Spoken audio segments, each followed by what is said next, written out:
Welcome to Norse Talk, Information of the Gods. I am Red Bearded Viking. This is Red Dranger, and welcome back, you guys. If you are on YouTube with us, please hit that subscribe and that like button, you guys. You guys are awesome. That page is growing every day as we continue to update it. We are having a few issues with YouTube uploading videos, but we're getting it figured out. We're still new at this, you guys. How are you doing tonight, Red?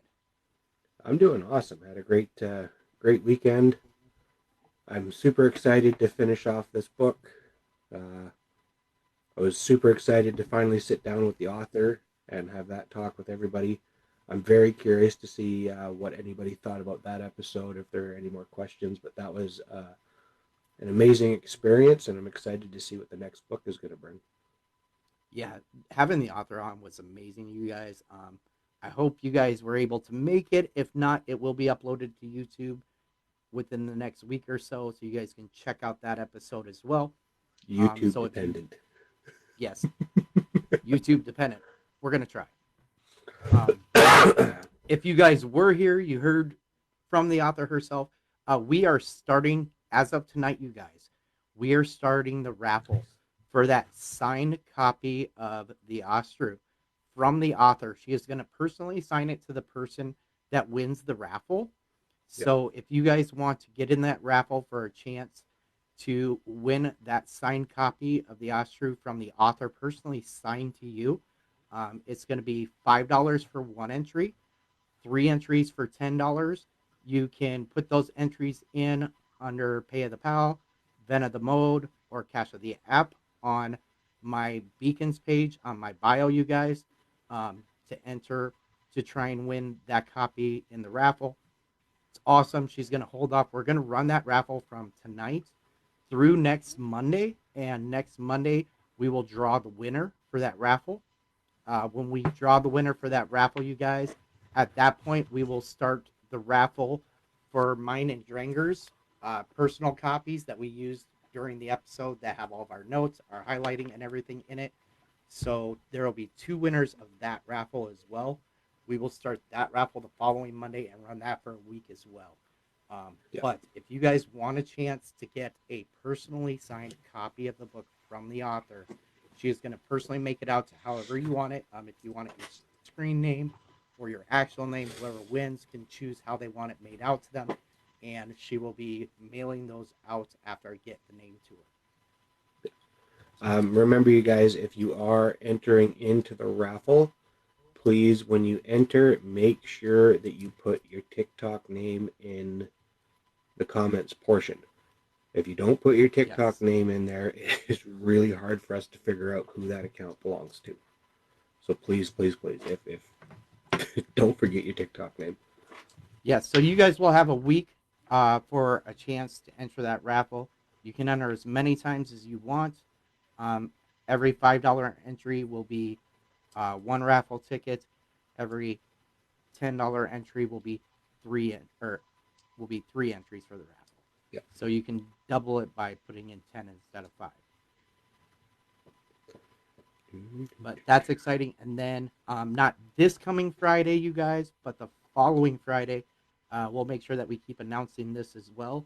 We're gonna finally do the roast Redbeard night. So we are gonna do that a week from Friday. So we will give you guys the details of how to get in on that and be able to be part of the roast as we get closer to that time. So we'll continue to announce that along with the raffles coming up.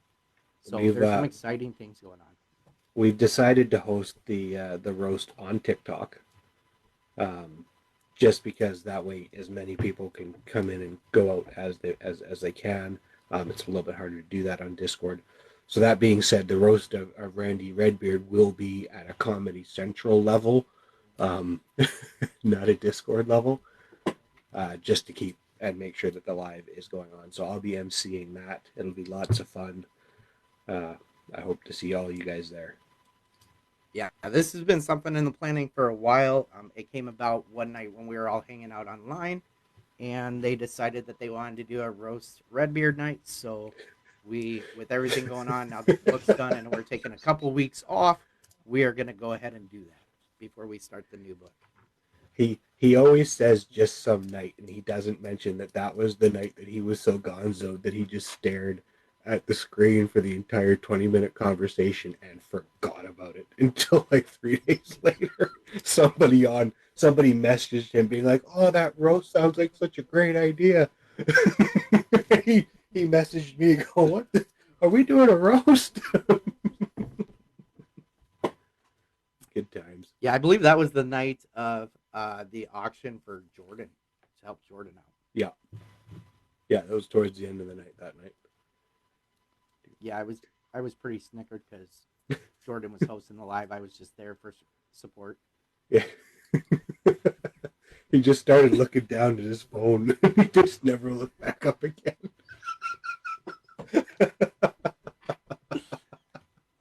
It happens. You guys see me when I read comments Yeah. and I just stare off? Well, I had my tablet in front of me, in my lap, because Jordan and I were both on the phone. So I'm just staring down at my lap, reading the comments, not saying a word. But tonight, you guys, we are going to be hitting chapters 14, chapters 15, and the appendix to Loki to finish out this book. Um, One thing I do want to mention before we start with these two chapters, the reason we combine these two chapters, 14 and 15, you guys, is because a lot of the chapter is blots. And as we've mentioned before, we're not going to go through actual blots.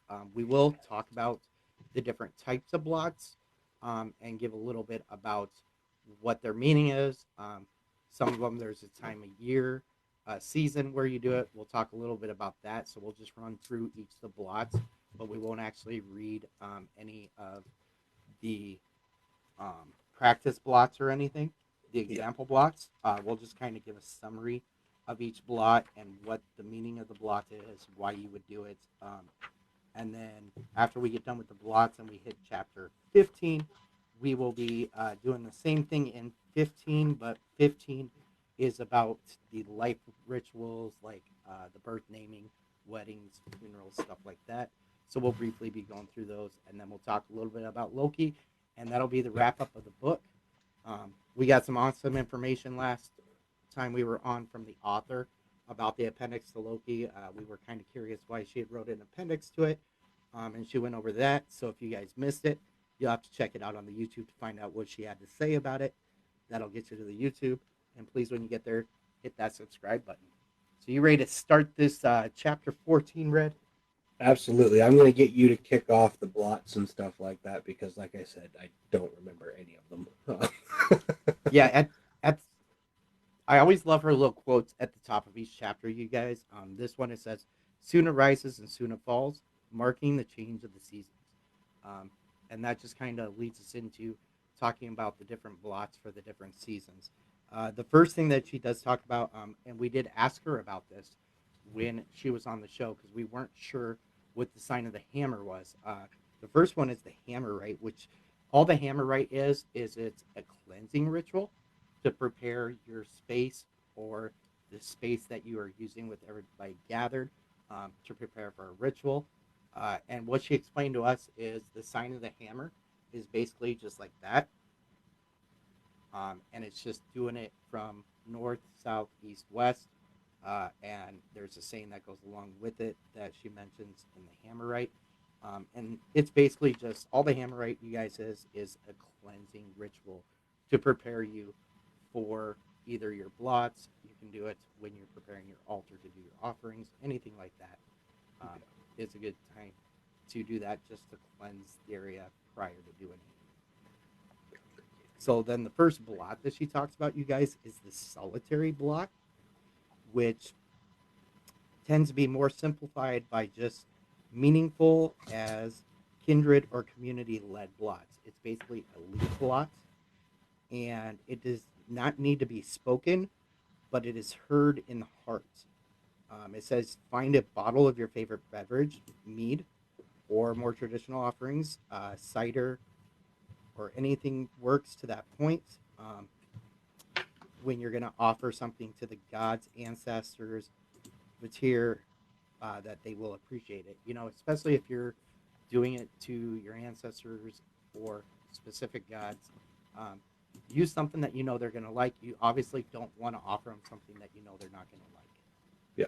And that's just basically the solitary blot is just the blessing of the drink. So then we start actual into the seasonal blots. From there, the first one is the Yule Blot. Yule is one of the two most sacred holidays in the heathen calendar. It begins on the solstice after Mother's Night and runs for 12 nights. So a lot of us just got done celebrating this um, and everything. I know, like we talked about our different Yule celebrations as we led into the beginning of the year and everything, and how each person celebrates theirs. You know, some people give gifts all 12 days. Some people save the gifts till the end of the 12 days. There's different ways of doing it. She gives a few different examples in there. She did mention the Mother's Night blot when she was talking about the Yule blot. And the Mother's Night blot often opens the Yule season and it honors the dessert. And it's traditionally held on or about December 24th. Now, do you celebrate the Mother's Night blot? I've never done one. No. Again, with blots with me, I I'm more focused on intent than ritual. Ritual to me sometimes gets to be a little bit too much. Um, so that I do have my Yule celebrations, my solstice celebrations. I brew a mead on the solstice. Um, my one just turned 1 years old now. The last mead, solstice mead I did because it just turned over at the solstice here. So Oh, nice. that's kind of the stuff that I do. No, that's awesome. The next one she talks about is the Tsuna Block. Um, and she goes on to say there are heathens who hold an all night vigil on the night solstice and blot Tsuna as she rises in the east. It can be difficult to stay awake for an entire evening, but with friends gathered, the time passes more quickly. Finding the exact time of sunset and sunrise is a matter of quick internet search these days, and it begins the vigil as the sun sets. This does not have to be held in a serious or formal occasion, and a sumbral or blot may be held during the vigil or burnt offering made if a fire is available. Um, like I said, you guys, we're just going to give a brief description of each one of these. And then, you know, if one catches your eye or if you guys want to learn more about each one, go ahead and dig deeper into the book and dig deeper into other books to find out more information on them. Like I said, we're just giving a quick, brief description of the blots, um, just because that's about all we can do with this chapter without getting into the actual practice of the blot itself. Yeah. The next one's going to be the Odin Block, and in winter, the wild hunt streams across the skies. Odin leads the hunt, and folklore suggests that a final sheaf of grain would be left to stand in a field to feed Odin's horse. As they rode by, some heathens choose to honor Odin at Yule, either late at night during the all night vigil or on one of the days of Yule. Yule is a time to receive omens for the year to come, and this also seems to be a good thing to do when honoring the Father of the Rooms. So that's the Odin blocks. And then we have, so now that we have the opening Yule, uh, it goes into the closing Yule, which on the 12th evening, the time has come to close the Yule season. This can be done with a minimum of ceremony or with a blot. If using a Yule candle, this is the last night you will light and let it burn. So Yule candle typically is one that you burn all 12 nights throughout Yule, and on the 12th night is the last night that you let it burn. And then next we have the charming of the plow and the disting. This blot is typically held in early February, near the time of the Celtic Symbolic. Both represent a turning point into the end of winter, which is funny because we were just talking about how winter was coming to an end earlier Yeah. because we were talking about the cold and the storms, his book being delayed and everything because of the weather. And unfortunately, it's not the end of winter, coming to the end of winter for us because where I'm at, February and March are our worst months of the winter Yeah. season. Um, but it represents a turning point into the end of winter. Cows begin to give milk and chickens begin to lay eggs again around this time of year. So it is Yeah. important to remember what the season meant.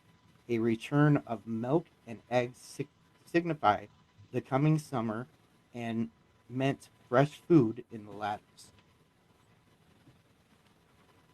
And then we go on to the Ostara, which celebrates the end of winter and the beginning of the planting season.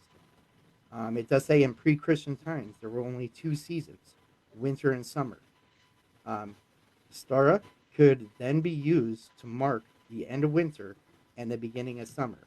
Some celebrate on the spring equinox for that reason. Others celebrate this event around or on the Easter holiday. Still, others host on the first Sunday after the first full moon after the spring equinox. So um, that would be the starting from going from winter into summer because they were a lot of them were big uh, farming areas, and that's how they made their living was from the farming and the cows and the eggs and the milk and everything. So they determined their seasons based on when they would plant to get ready to harvest, and then when they would save everything up so they could get through the winter. So they had the two seasons was all that they really tracked everything by back then.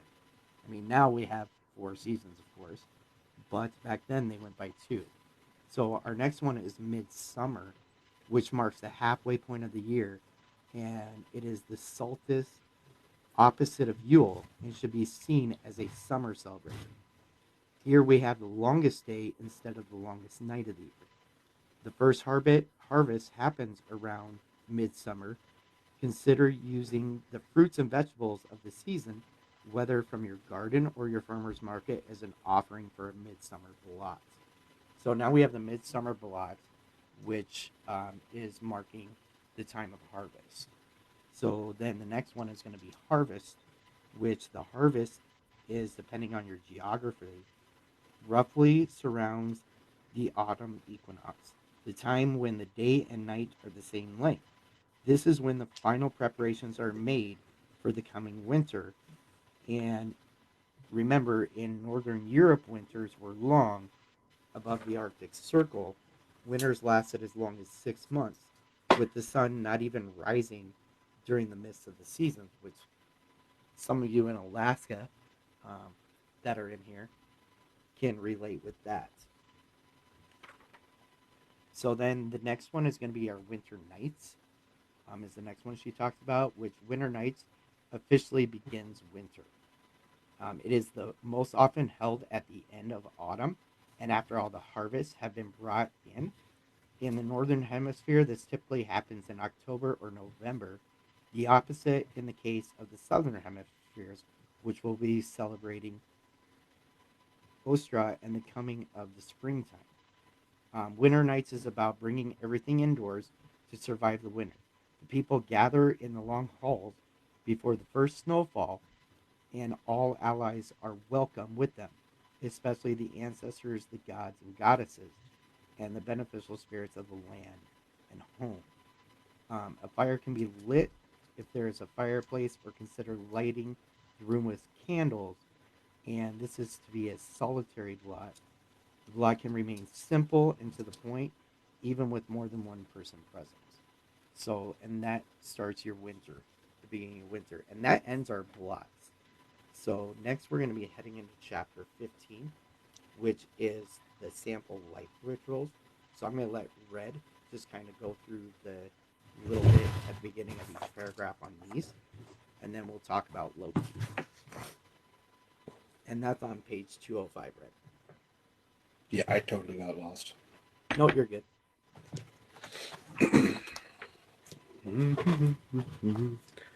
Okay, sample life rituals. These rituals are rituals that mark changes in people's lives. There are spiritual moments that govern the circle of life itself, births, weddings, deaths, so on. So they go into talking about birth or naming ritual. In pre-Christian times, it seemed certain period of time needed to pass between actual birth and a naming ceremony. Often 9 days. At this point, an infant was considered strong enough to survive and was presented to his or her father and mother by the mother, and so on and so forth for a name. I'm not going to read too You know, much I into find each that one of these. interesting, that part though. The fact that the baby wasn't even presented to the father until after 9 days to make sure it was strong enough to survive before it was presented and then named after that point. Yeah. Items needed for this kind of ritual: altar cloth, representations of the ancestors, offering bowl, leek, mead or water, horn or cup, and a hammer. I'm not going to read out the actual rituals.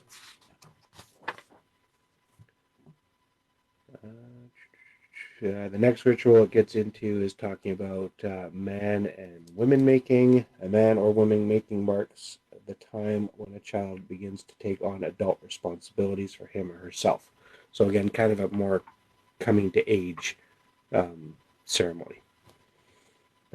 Obviously, there's one for weddings. There's a lot of really cool information on Norse weddings out there right now. They're becoming really popular all of a sudden. Right, and we do get asked quite a bit. A lot of people are wanting about practices for traditional Norse weddings and stuff. This book does give some examples. It's one place to look. There's other Yeah, places to look as well, but there is some good information in here. If you're one of those people that were wondering about it, it even gives some sample yeah. ceremonies in here as well. I'm just trying to get past that. The next one is divorce, you guys, which Um, as far as we're not going to talk too much about the divorce aspect of it. If you guys are considering the divorce aspect of it, I ask you to do your research because there is a lot of information. Because it is a breaking of an oath, um, that there is certain ways to do it and to do it properly. So if that's something that you guys are interested in, because it's something you're planning on doing, or you just want the information, I just suggest you do your research and find out as much information as you can to be able to do it correctly. Um, so we're just going to kind of skip over that and go to the funerals. The funeral is a transition from life and death and is often one of the most emotional, disruptive, and moving times of life. The important thing to remember is that heathens believe that death makes the departed an ancestor, meaning that the person will still be part of their worship and thus still a part of daily life. Additionally, as long as we remember the person, they remain alive in our hearts and our minds. And this is the closest thing heathens have to immortality. It talks about the different ways uh, funerals can take shape and form. Um, and then it goes on to say each of us earns our own fame in life. We have the careers we have chosen, our hobbies, and the things that we do well. It is these sorts of actions that build our reputations. We also have faith in the gods, in our own ancestors, and in the spirits of the land. As part of our faith, we venerate our ancestors, those who have come before us. We do this by remembering their fame and their reputations. We talk about them, we tell their stories, and it is this which keeps them alive in our hearts. So those are a few of the different practices for ceremonies. Um, you got the birthright, the naming, you've got the coming of age, you've got the wedding, divorce, and funerals. Those are just a few. I'm sure there's more out there, but those are the ones that the author did go over in this book.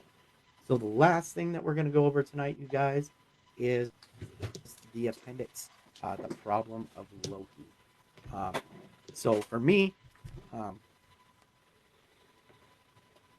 I enjoyed the fact that she did include some stories in this appendix. Being somebody that does follow Loki and worships Loki, obviously, um, I didn't agree with everything in her appendix, but like she said, it at the time that she wrote it, um, there was a lot more. There wasn't as many people following Loki as there are now, and Loki was really kind of a bad taste in people's mouths in the time period that she wrote this book. She's actually talked about doing some alterations to the book, some amendments um, in the future, which would be cool. Um, but it did talk about a lot of um, the things that Loki did, as far as the trickery that he went about, the chaos that he caused. But then it also talks about the gifts that the gods received because of Loki, and because of Loki trying to correct his mistakes.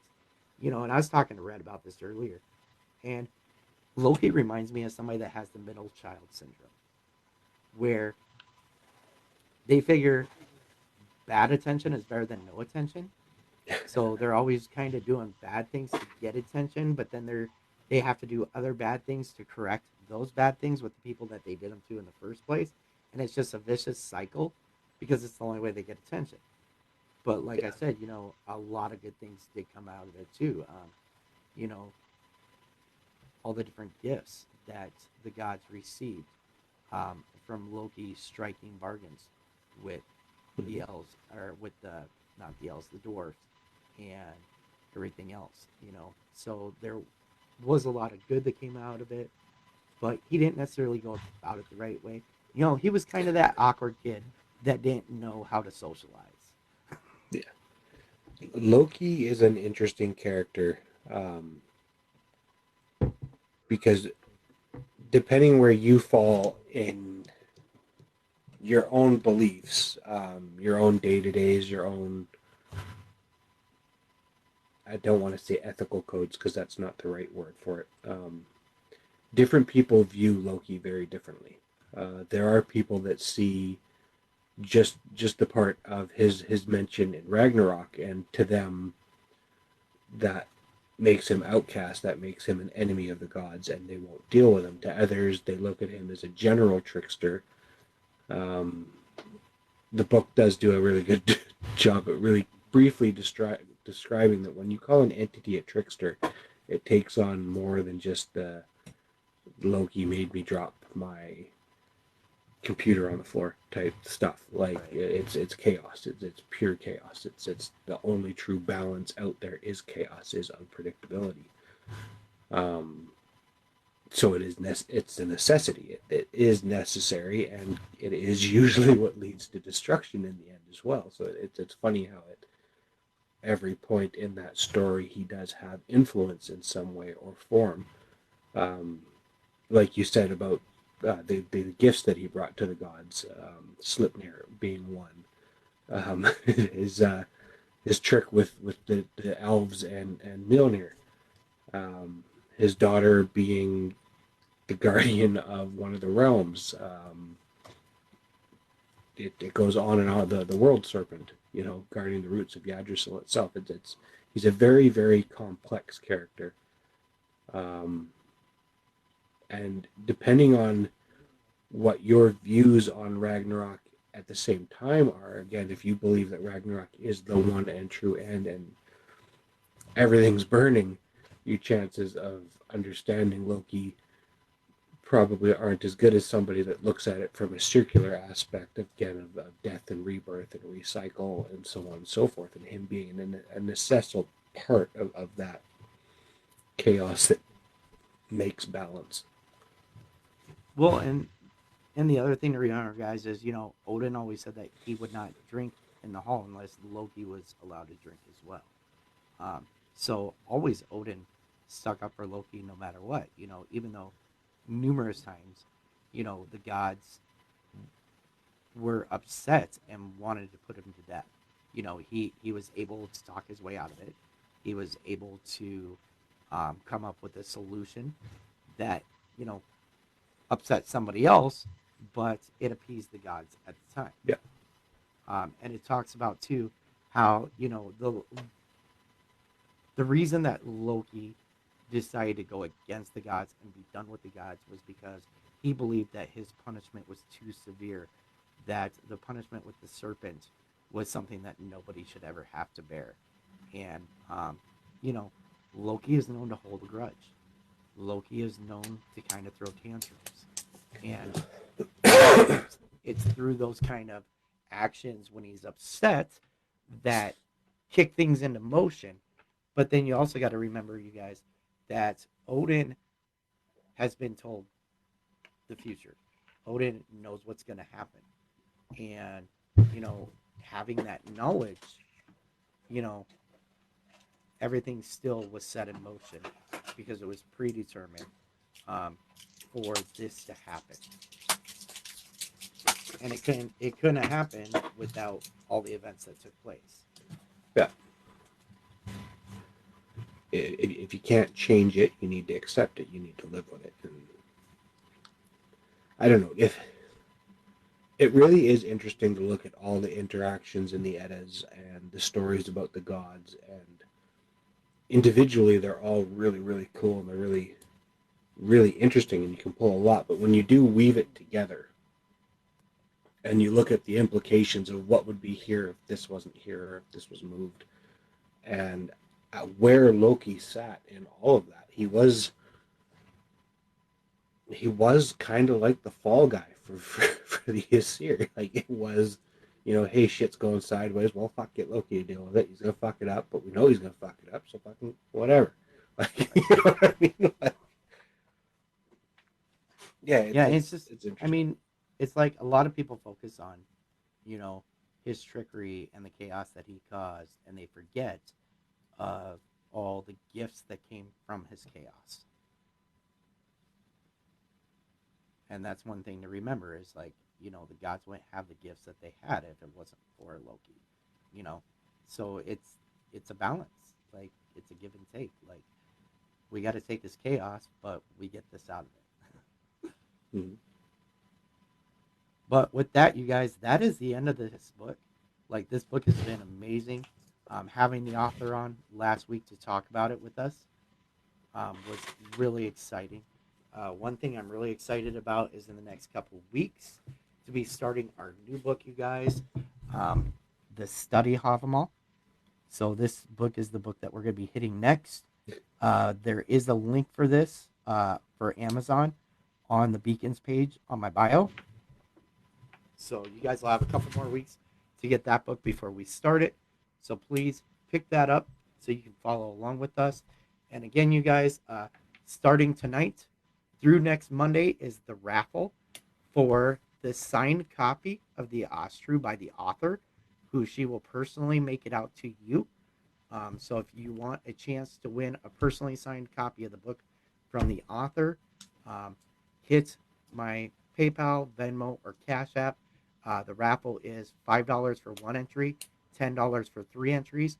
There is no maximum amount of entries. You can enter as many times as you want for a chance to win that signed copy, you guys. So we will be announcing the winner of that raffle next Monday. So please stay tuned next Monday to find out if you won or not, if you put in for the raffle. And then that Monday we'll start the raffle to raffle off mine and Red's personal books as well, with all of our notes and everything in it. Yeah. But that's going to wrap up this book, you guys.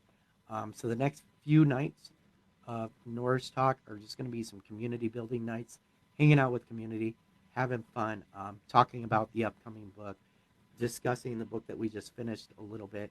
We're probably going to have some art nights in there because we've got some artwork that we've got to work on because we've gotten a little behind on our artwork as well. But we look forward to just hanging out with the community for the next couple of weeks and getting ready to start that new book. Also, you guys, by either the first or second week of February, the new merch that will go along with the new book will be coming out. I will let you guys know as soon as that's ready to roll out. When that rolls out, the old merch will no longer be available. So if you guys are interested in the merch that we currently have, you only got a couple weeks left to get it, because once it's gone, it's gone. We won't be rolling that merch out again. Do you have anything else before we head over to the Q&A section, right? I don't think so. Again, guys, if you aren't on the Discord, please hit the link through his bio. The Discord is the hub for this little part of the community here. It's the best place to leave questions, comments, concerns, suggestions, ideas. So please be on the Discord. Definitely. And once again, you guys, if you are following us on YouTube and watching this episode on YouTube, please hit that subscribe button, hit that like button so you get notifications when the next episodes come out. You guys are amazing. That is continuing to grow as well. So many people are checking out those episodes as they're coming out. It's amazing. And we just look forward to everything to come this year with the next book and whatever book we decide to do after that. But we're going to head over to our Q&A section, you guys. So, as always, guys, it's not a me thing. It's not a him thing. It's not a you thing. It's a we thing because we can't do it without each and every one of you guys. You guys are amazing. So, stay amazing, stay creating, and always be awesome. We'll see you next episode.